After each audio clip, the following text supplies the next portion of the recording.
plant-based food for performance. I've been so excited about it. Plant-based though, not vegan. Like, I reckon 100 burpees for the first person that says vegan.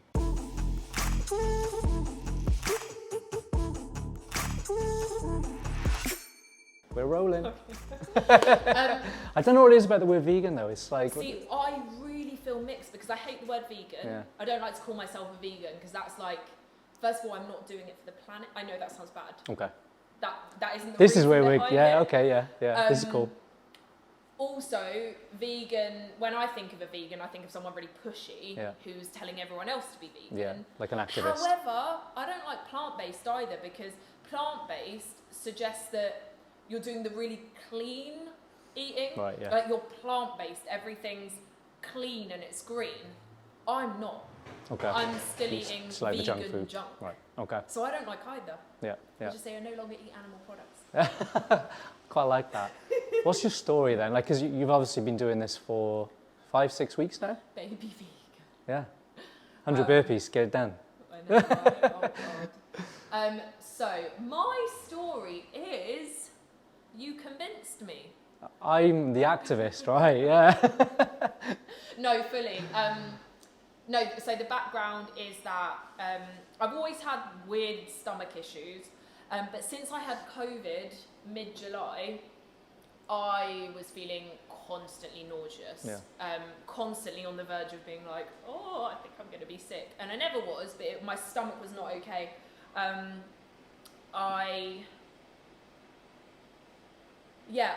also realised that I felt intolerant to more things than I was before, immediately after COVID. Now, whether we're not doctors, right?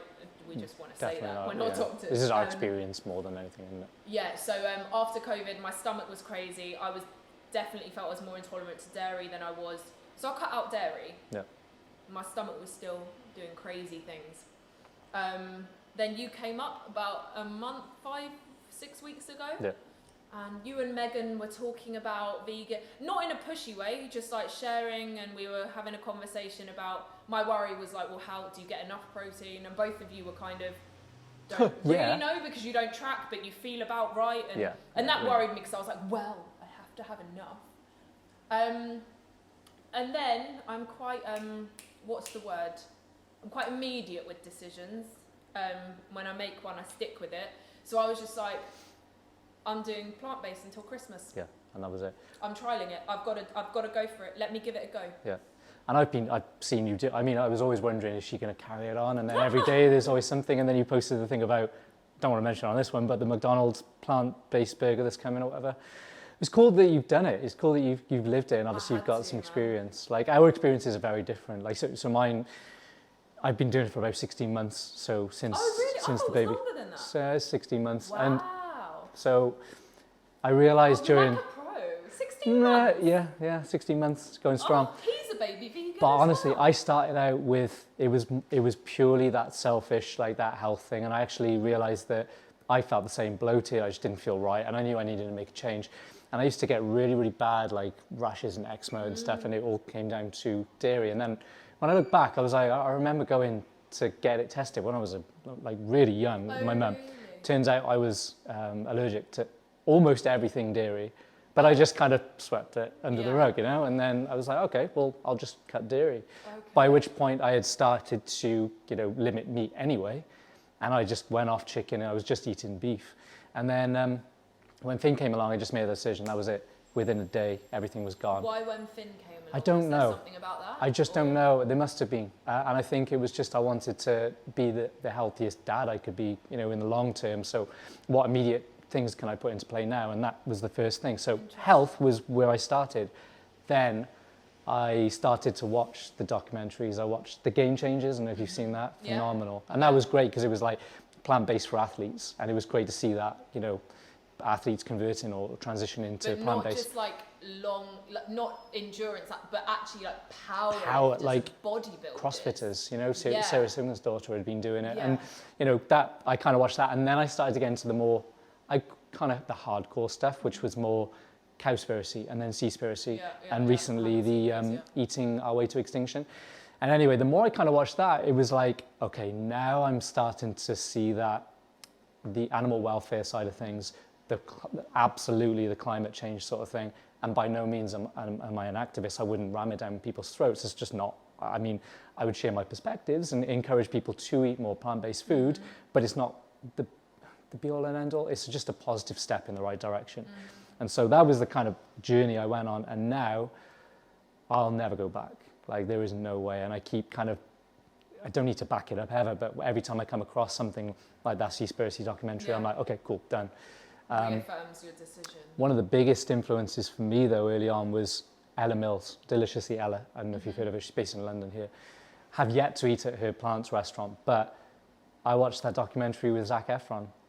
And Zac Efron, I was like, I'm not watching that. I can't stand him. Love him.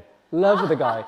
And he was obviously, what was the musical one? You obviously weren't a fan of High School Musical? High School Musical, new, but The Greatest Showman I liked. That was a good one. Okay. And on the last episode that she featured in that episode, and I was like, I said to Chloe, why don't we just try it? Downloaded the app, and I thought that was that was just a wealth of recipe knowledge. What's the app called?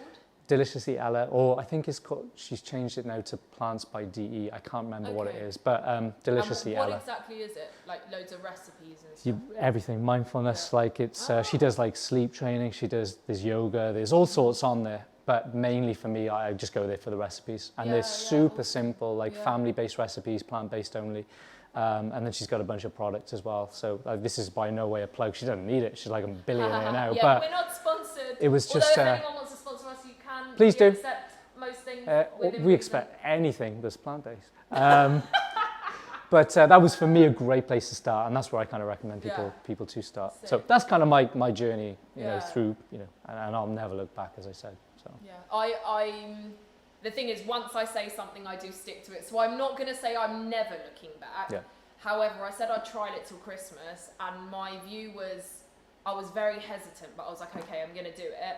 And my thought really, when I made the decision, was this is going to be an awful few months, but I'm going to do it because I said I'll do it. Yeah. And by Christmas, now I'm going back to meat. I can't see that happening. I'm not going to say that it's definitely the case, because if I do, then I have to stick with that. But I just know what my stomach's going to do if I choose to do that. That's not something I want. So, yeah. Absolutely. And I think it's important to talk about some of maybe the challenges, like personally the challenges that I face on a daily basis, and it's nothing to do with the not eating dairy and meat and all that. Like I'm absolutely fine with it. It's natural, but it's more the people, and generally I'm talking about family. They don't quite understand it. I don't know if you've had that experience, but they'll ask like, why are you eating plant-based? Why are you doing this? And then you explain, and then they go in, they don't understand it, so why ask? I find I get that quite a lot, especially with family. Have you had that experience at all? In a way, I mean, I've always had that with different things in my life anyway. Yeah. I've been getting tattoos at an early age, or doing weird things with my appearance. Like I've never been shy of people being like, why are you doing that? Yeah. I also I like to think I'm fairly down to earth about the whole, I don't like the word vegan. I also don't like the word plant-based, but I'm quite down to earth about what I'm doing. And it very much is, my stomach was messed up, and I tried something that maybe was going to work, and so far has worked. Like for me, there's nothing, all the stuff you spoke about with the environment, and absolutely, however, I'm not there yet. Yeah, it takes time. So with all, I don't mean this in a bad way, but I don't care. I'm going to be honest, I don't pretend to care about stuff that, I'm quite a live for the moment sort of person. That's So fair enough. I can't say I'm in a position yet where I'm like, I'm so inspired by what my diet is doing for the environment. I'm not. It's helping my stomach. I feel good. I feel energized. And because I'm honest about where I'm at, I feel people do respect that. However, really practically, that sometimes doesn't, can get a bit fractious when it's like, dinner time, nothing's been prepped, and should we just chuck some chicken nuggets in, or let's get a takeaway? And then you're like, if we're getting a takeaway, can we make sure there's a plant-based option? And you feel like a little bit of a nuisance. Right.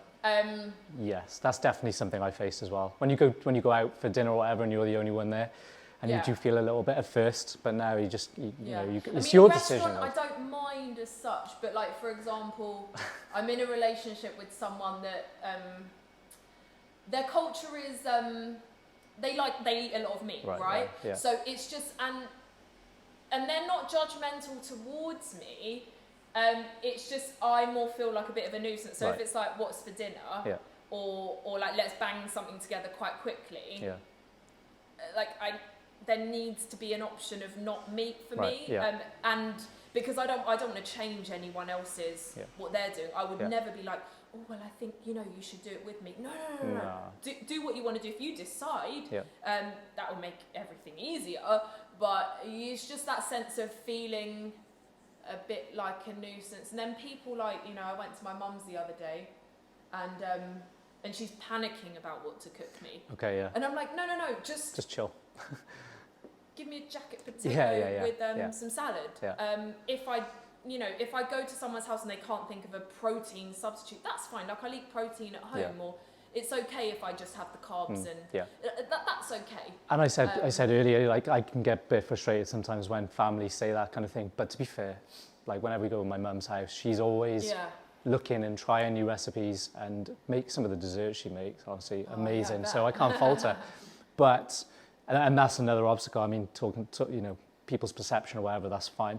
But making sure that, it does take a little bit of more thought than before. You can just bang some nuggets in the oven or whatever. But now it's like, okay, well, that's great. I can prep a little bit. I can have a little play around and maybe try and be a bit more creative with the recipes. And that's why I think things like Ella, things like that can make it a lot easier for someone who's trying to get into more kind of plant-based. It's just having a base for it. But the obstacle of time, and I think there are a lot of things that, again, we've spoken about this before, but are excuses. Yeah. Bottom line is, if you are a meat eater but you still want to be healthy, there is still an element of meal prepping, and I'm not talking about boxing things and tracking calories, but in order to live some sort of healthy, balanced lifestyle, particularly with nutrition, if you're a busy working person, there still has to be an element of planning, even if you're not a vegan, and even if you're not a vegetarian, even if you eat meat and fish. In fact, maybe even more so, because for me now, when I prep my lunches on the Monday, a lot of vegan produce is still going to be kept fresh in the fridge for 4 or 5 days. Now, when I cook meat, I used to get a little bit wary about it. So I'd meal prep. That would only last me for more like 2 days. Yeah. Because I'd be like, I don't want to cook meat, and then it goes off, or I'm transporting it around. So actually, for me, there was definitely more planning and more time being used on a meat diet. Right. 100%. Okay, yeah, that's interesting. And that's maybe just me, but it would literally be like, now I can make 5 vegan lunches, and it's still probably fresh. If I make it on a Sunday, it's probably still all right by Wednesday or Thursday, depending what's in it. With meat, it's probably not going to be. So I spend less time prepping. Absolutely. And then another subject slightly is talking about like your experience with your physical training and your performance based on, eating plant-based. Like what kind of effect has that had on your training, if any? You've already kind of said you're more energized. Yes, I'm more energized. Anxiety is less. I can't say that's an absolute side effect of the vegan diet, because my mental health does go up and down naturally, so it might just be a coincidence. My anxiety is less, and so therefore I want to train more, and I feel more energized. I've lost 4 kilograms in 4 weeks. I'm not eating less. I'm not particularly moving more. I've always been quite active. But I've lost a lot of weight. Not badly, like fat has come off me, or bloating's gone down, and it just makes me realise I'm still eating a lot of food. Right. Still eat between 2,500 and 3,000 calories a day. Yeah. But my weight is coming down, and I think that must just be holding on to things that are not good for me. And protein, I found it really easy to get it in. So easy, right? In terms of how I look, when I stand in the mirror and look at myself in a sports bra and leggings, I look amazing. Right. I'm not being funny. I look better than I've looked in a long time. Yeah. Like you can see lean muscle mass. Like I feel like 4 kilograms of fat have dropped off me. I'm getting my protein in. I'm able to lift heavy weights. My strength has not gone down. My cardio endurance has gone up. It has benefited my training and my aesthetic appearance so much, as well as obviously my stomach, my mental health, all of that. Yeah. So my training, up. exactly the same. I felt immediately it had an effect on the training in terms of energy. Not just like that engine kind of like 0 to 5 minute ROM, but the longer endurance, 45 minutes plus, more energy, just felt, you know, just leaner and cleaner and just more alert, and absolutely massively successful effect on my training. And also aesthetically, obviously, you know, I felt leaner. I think the people around me thought that, oh, he's lost loads of weight, like you look really skinny now. But I know my body, I feel lean and strong and still able to lift the same, if not more. So absolutely, I mean, I can't say anything bad about it. Yeah, because, you know, my concern was protein intake. Same I was like, if I want first, to be big and strong, you know, getting in 120 plus grams of protein is important. Now, it's quite easy to do. And people think, and I worried because I was like, well, that probably means I've got to eat like 6 cans of lentils every day, which is going to make me be shitting all day. That was my concern. It's like, how am I going to do it? Protein pasta, tofu, certain substitutes are fine, meat substitutes, so high in protein, often healthier, sometimes slightly higher in fat. For me as an active person, that's fine. So I'd say protein's been as high as a meat diet, sometimes higher, because I'm intentional about it. I think protein is the first go-to for non-plant-based eaters. They're like, well, where did you get your protein from? And you've just answered it. And it's so easy to come by. I think the other things that I would say, like tips for anyone trying to eat more plant-based, is coming back to that education, research, have a little read into it and try it. Don't knock it until you've properly tried it. Start with something like Deliciously Ella, cook a couple of recipes, get a bit creative with it, see how you feel. And obviously, if you're into tracking and stuff like that, obviously it's going to be more easy to reflect on, you know, is it going to have a positive or negative effect on my training and things like that as well. Education with plant-based is so frigging important. And I'm guilty of, in the past, hearing the word vegan and being like, oh, vegans, do you know what I mean? Like, I'm never going to do that. Think of someone really pushy.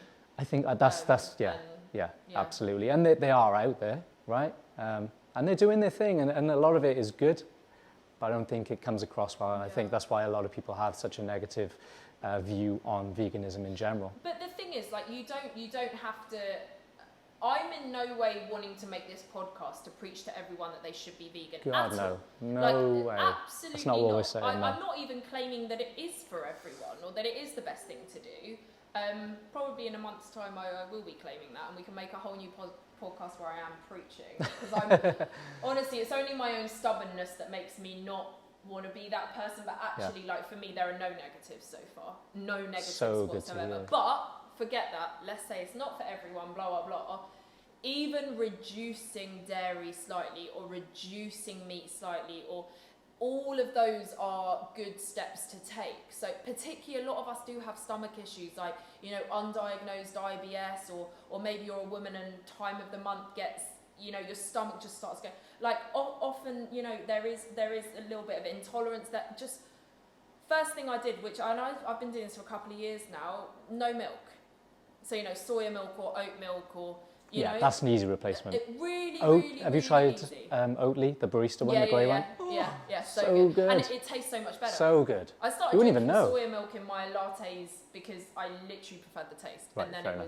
was, and then I just realised that maybe I was intolerant to dairy. But, and I think for me, as someone that, and I've mentioned this in a podcast before, a bit of my own like weight loss journey, as someone that I will always be a food addict, right? Because when you've been overweight, obese, and it's because you're addicted to food and used it as an emotional crutch, it's hard to escape from, because it's not an addiction and a behaviour that you can go cold turkey with. Right. With smoking, with drugs, with porn, with whatever else you're addicted to, you can remove it from your life, you won't die. Now, if I want to stay alive, which I think I do, I've got to still eat every day. Gus to eat. Yeah, you literally have to. So my relationship with food will always be something that's quite strained. However, what I've really enjoyed from the vegan diet is it sometimes just gives me an excuse to say no when I'm tempted. Right. So, like, I'm at uni now, and, you know, I'll be in the library now. Before, when I wasn't obviously doing plant-based, I'll be sitting there, and studying makes you so friggin' hungry. oh, I'm just so hungry all the time. And I'll sit there and I'll be like, I need something to eat, but I can't be bothered to go to the actual shop. So I'll go to like the uni cafe and get a pastry every day. Whereas now I sit there and I'm like, they don't have any vegan options. Yeah. So if I want something vegan, Gotta go even if away. it's unhealthy vegan, I've literally got to walk to Tesco's or the Co-op, which is a good 15-minute walk away. Yeah. So in most cases, then I'm like, I can't have the pastry because I'm vegan. Right, yeah.